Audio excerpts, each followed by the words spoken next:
So that will set the field for our feature for the B mods. And we start with our A mains. Hermitage Lumber Powri late models. Out first.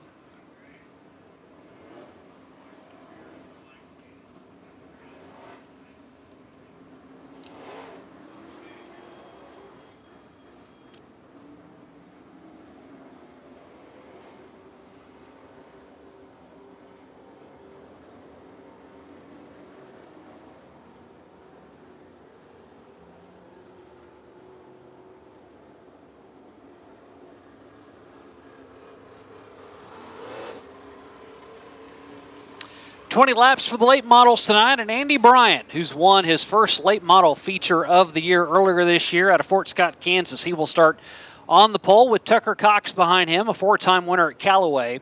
Your current point leader, Justin Wells, starts inside row number 2. He's an 8-time winner, where Justin Morton on his outside, J.C. Morton, won here last year on our Thursday Night Thunder show. He will start in 4th.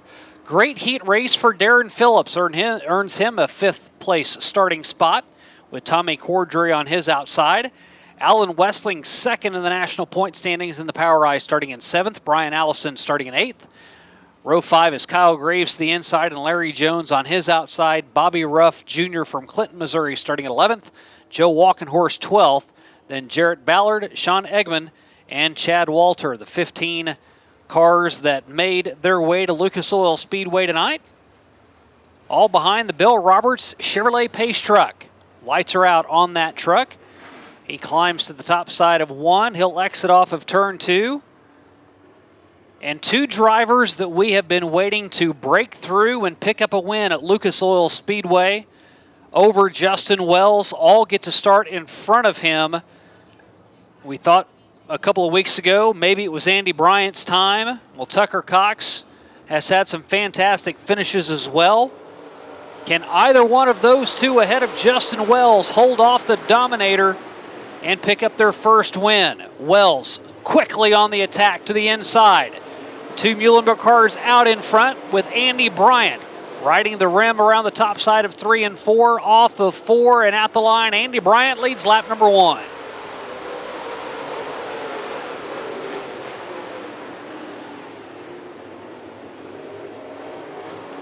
Justin Wells had to get on the binders over in turn 2. And he knows this is a long race.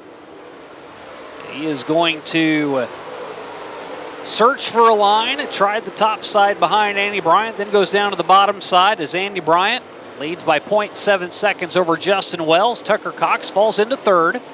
J.C. Morton in 4th. And Darren Phillips, who was in 5th, just lost the spot to Alan Westling, who jumps up to 5th. And it doesn't take long for Justin Wells to get back on the attack into the inside. He will go. Not able to make the pass on lap number 3, and Andy Bryant closes that line off that Justin Wells had, and that might not be the move Andy Bryant wants, as Justin Wells now goes to the top side. Andy Bryant lost a lot of position over in turn 2, and that will relinquish the lead to Justin Wells.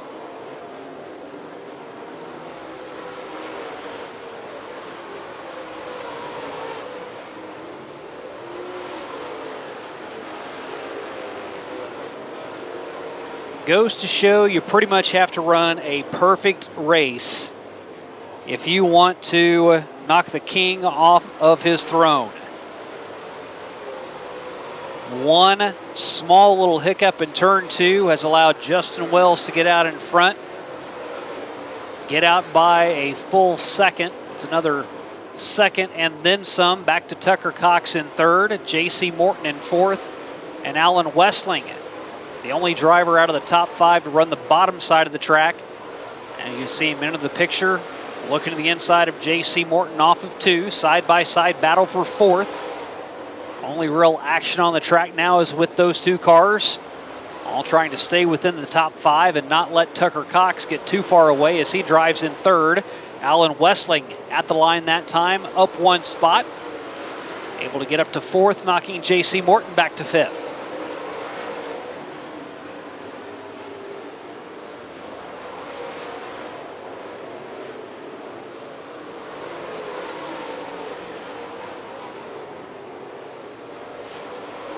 Huge spreads between the top 3 cars. As now lap traffic starting to play into the mix. JB Ballard as Joe Walkenhorst grazes the wall to the top side of turn 4.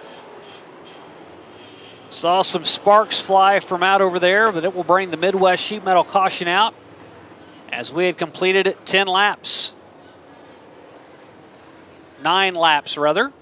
Did not get lap 10 done.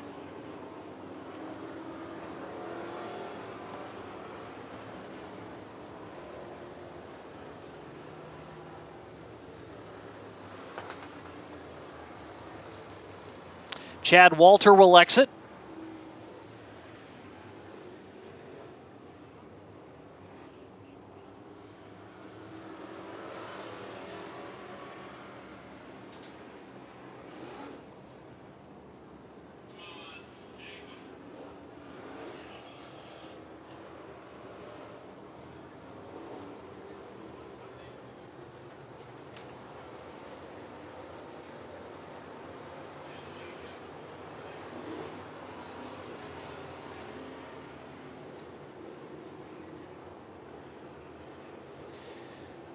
So with the spin, Joe Walkenhorst has to go to the tailback.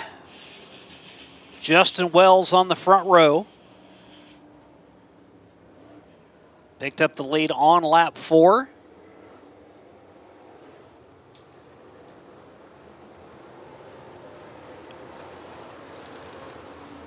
Andy Bryant chooses to go to the right. Tucker Cox then to the inside.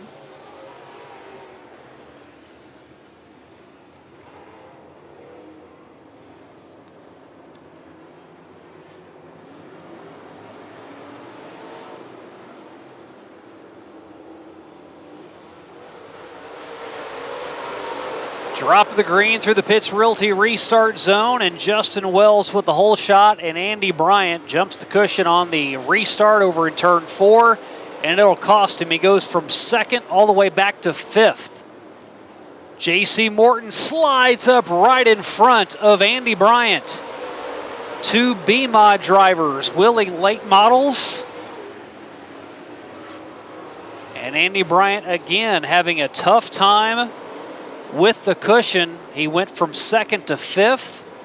Now he's probably going to be closer to 8th after a couple of laps.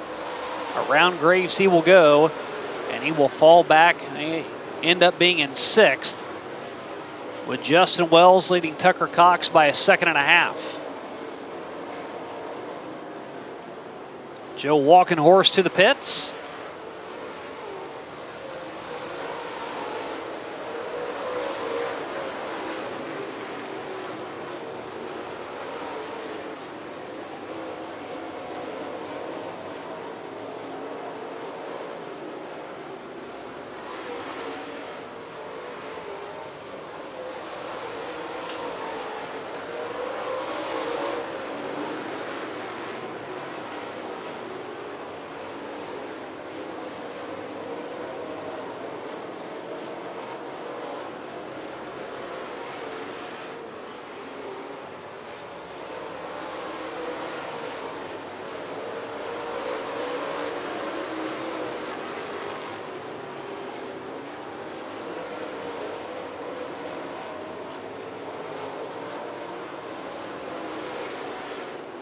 Laps winding down as Alan Westling spins it around and almost made a massive mistake as he started to get back into the gas and cars were going to his outside. If he had moved up any more, he would have had his nose taken off. So he wisely decides to just stop on the inside of the track, bring out the Midwest Sheet Metal caution again, as we were approaching 5 laps to go.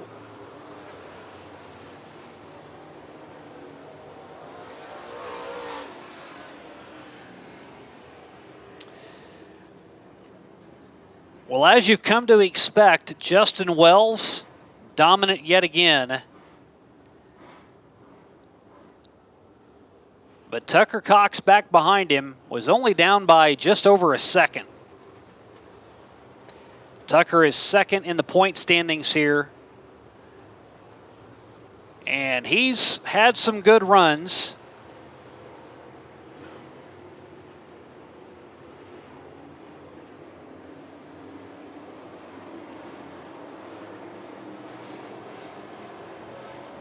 Had a couple of third-place finishes.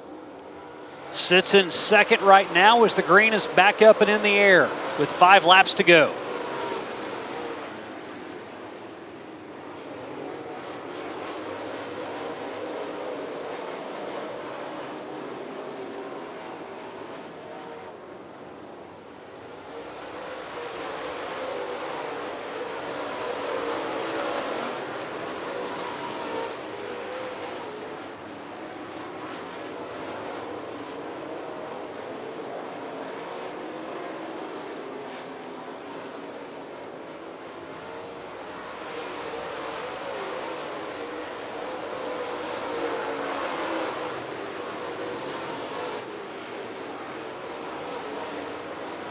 Two sticks in the air next time by Mike Striegel, signifying 2 more circuits for Justin Wells.